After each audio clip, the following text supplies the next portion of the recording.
नारायण नमस्कृत्यं नरं चैव नरोत्तमं देवी सरस्वती व्यासं ततो जयमुदीरयेत् नष्टप्रायसु अभद्रेषु नित्यं भागवत सेव्य भगवती उत्तम श्लोके भक्ति भवती नष्टकी कृष्णाय वासुदेवाय देवकी नंदनाय च नन्दगोपकुमाराय गोविंदाय नमो नमः। मुखं करोति वाचालं पङ्गुलङ्घते गिरिं यत्कृपातमहं वन्दे परमानन्दं माधवं।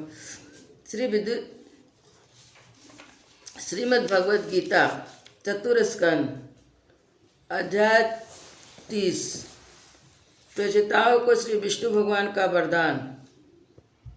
विदुर जी ने पूछा, ब्राह्मण, आपने राजा प्राचीन ब्रहीन के जिन पुत्रों का वर्णन किया था, उन्होंने रुद्र गीत के द्वारा श्रीहरि की स्तुति करके क्या सिद्धि प्राप्त की? बाहिर्स्पत मोक्षाधिपति श्री नारायण के अत्यंत प्रिय भगवान शंकर का अकस्मात सानिध्य प्राप्त करके प्रचेताओं ने मुक्ति तो प्राप्त की ही होगी। इससे पहले कि श्लोक में अथवा परलोक में उन्होंने क्या पाया, बतलाने की कृपा करें। श्री मैत्रेय जी ने कहा, विदुर जी सुनिए, पिता के आज्ञाकारी प्रचेताओं ने समुद्र के अंदर खड़े रहकर रुद्र गीत के जप रूपी यज्ञ और तपस्या के द्वारा समस्त शारीरिक उत्पादक भगवान श्रीहरि को प्रसन्न कर लिया।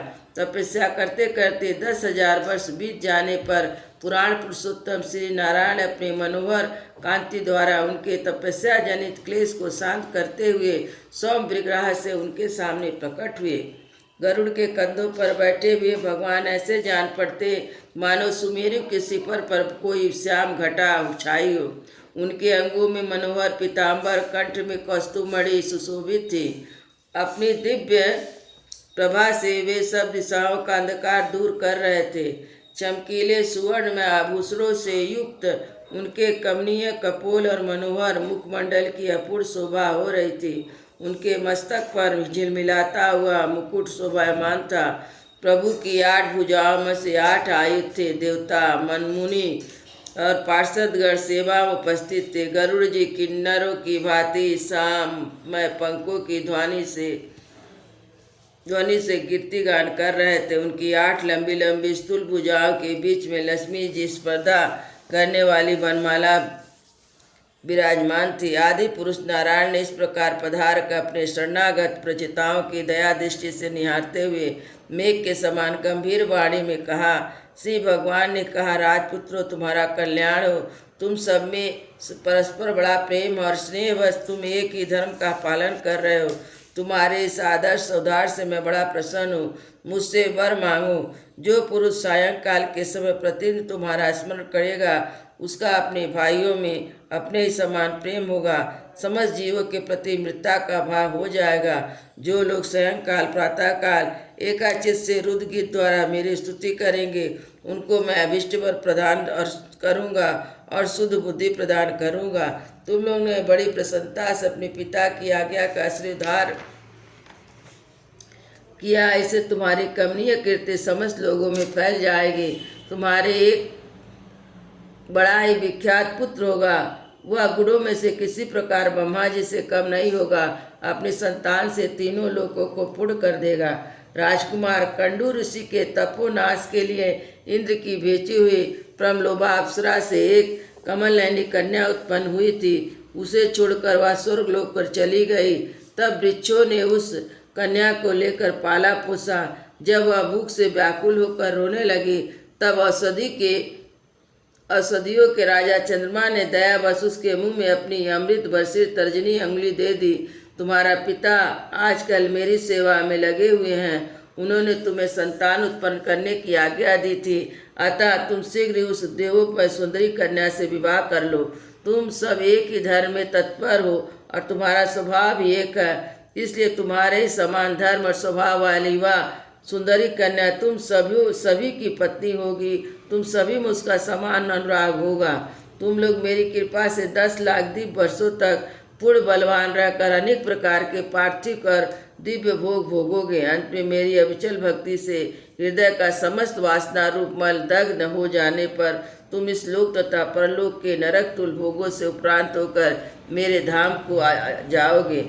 जिन लोगों के कर्म भगवत अर्पण बुद्धि से होते हैं, जिनका सारा समय मेरी कथा वार्ता में बीतता है, वे गृहस्थ में रहकर भी तो घर के उनके बंधन का कारण नहीं होते।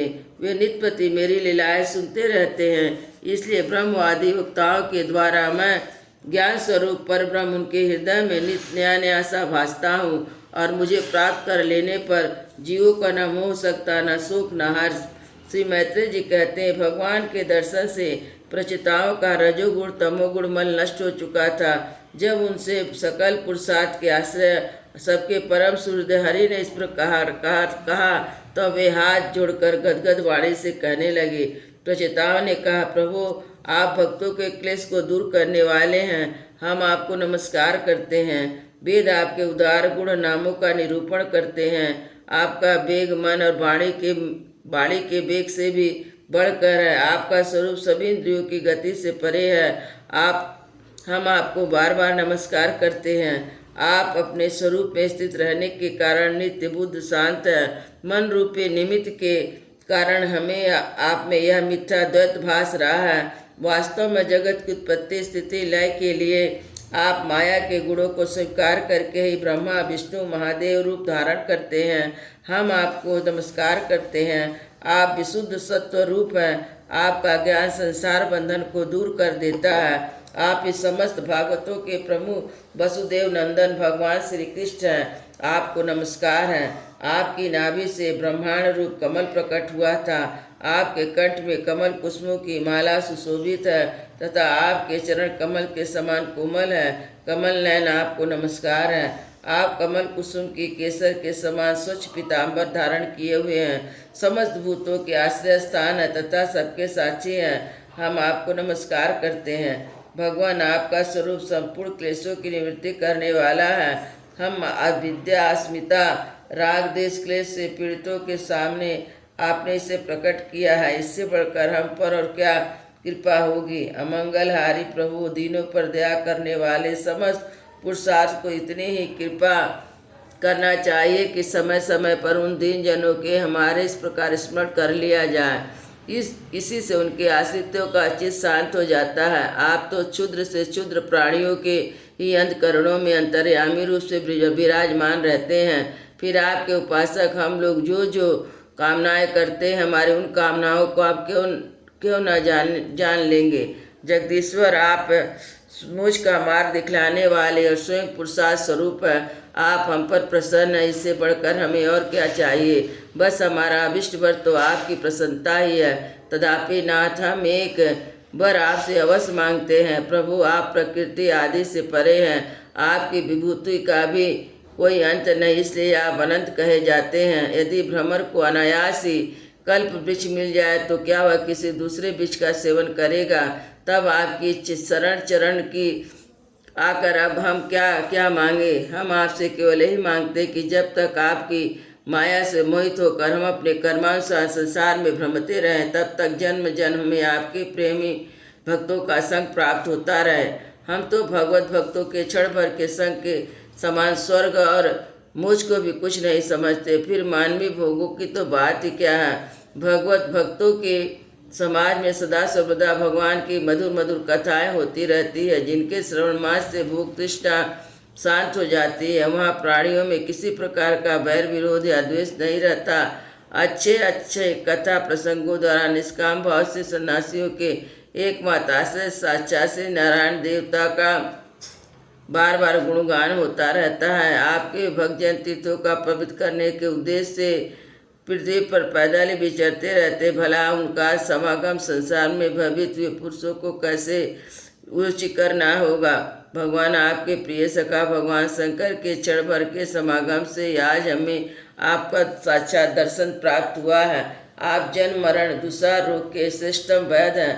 अतः अब हमने आपका ही आश्रय लिया है। प्रभु, हमने समाहित चित्त से जो कुछ भी अध्ययन किया है, निरंतर सेवा शुश्रूषा करके गुरु ब्राह्मण विद्वजनों को प्रसन्न किया है। दोष बुद्धि त्याग कर श्रेष्ठ पुरुष हृदयगण बंधु वर्यों समस्त प्राणियों की वंदना की है। अन्न आदि को त्याग कर दीर्घ काल तक जल में खड़े होकर तपस्या की है। वह सब आप सर्वव्यापक पुरुषोत्तम के संतोष का कारण यही वर मांगते हैं। स्वामी, आपकी महिमा का पार न पाकर भी स्वयंभू मन स्वयं ब्रह्मा जी भगवान शंकर तप आदि ज्ञान से सुचित हुए पुरुष निरंतर आपकी स्तुति करते रहते हैं। अतः हम भी अपनी बुद्धि के अनुसार आपका यशोगान करते हैं। आप सर्वत्र समान शुद्ध स्वरूप और परम पुरुष हैं। आप सत्वमूर्ति भगवान वासुदेव को हम नमस्कार करते हैं। मैत्रेय जी कहते हैं, विदुर जी, प्रचेताओं के इस प्रकार स्तुति करने पर शरणागत वत्सल भगवान ने प्रसन्न होकर कहा, तथास्तु। अप्रतिहत प्रभाव श्रीहरि की मधुर मूर्ति के दर्शन से अभी प्रचेताओं के नेतृत्व नहीं हुए थे, इसलिए उन्हें जाने देना नहीं चाहते थे। तथापि वे अपने धर्मधाम को चले गए। इसके पश्चात प्रचेताओं ने समुद्र के जल से बाहर निकलकर देखा कि सारी पृथ्वी को ऊंचे ऊंचे वृक्षों ने ढक लिया, तो मानव स्वर्ग का मार्ग रोकने के लिए इतने बड़े थे। यह देखकर उन वृक्षों पर बड़े कुपित हुए, तो उन्होंने पृथ्वी को वृक्ष लता आदि से रहित कर देने के लिए मुख से प्रचंड वायु अग्नि को छोड़ा, तथा काल अग्नि रुद्र प्रलय काल में छोड़ते हैं। जब ब्रह्मा जी ने देखा सारे वृक्ष भस्म कर रहे, तो उन्होंने आया और प्राचीन भय के पुत्रों को उन्होंने युक्ति पूर्वक समझाकर शांत किया। फिर जो कुछ वृक्ष वहाँ बचे थे, उन्होंने डर कर ब्रह्मा जी के कहने से वह कन्या लाकर प्रचिताओं को दे दी। प्रचिताओं ने भी ब्रह्मा जी के आदेश मारिसा नाम की कन्या से विवाह कर लिया। इसी के गर्भ से ब्रह्मा जी के पुत्र दक्ष ने और महादेव जी की अवज्ञा के कारण अपना पुरुष शरीर त्याग कर जन्म लिया। इन्हीं दक्ष ने 4वां मनवंतर आने पर जब कालक्रम से पूर्व सर्ग नष्ट हो गया था, भगवान की प्रेरणा से इच्छानुसार नवीन प्रजा प्रदान की। इन्होंने जन्म लेते अपनी कांति के समस्त तेजस्वियों का तेज छीन लिया। एक कर्म करने में बड़े दक्ष थे, इसलिए नाम इनका दक्ष हुआ।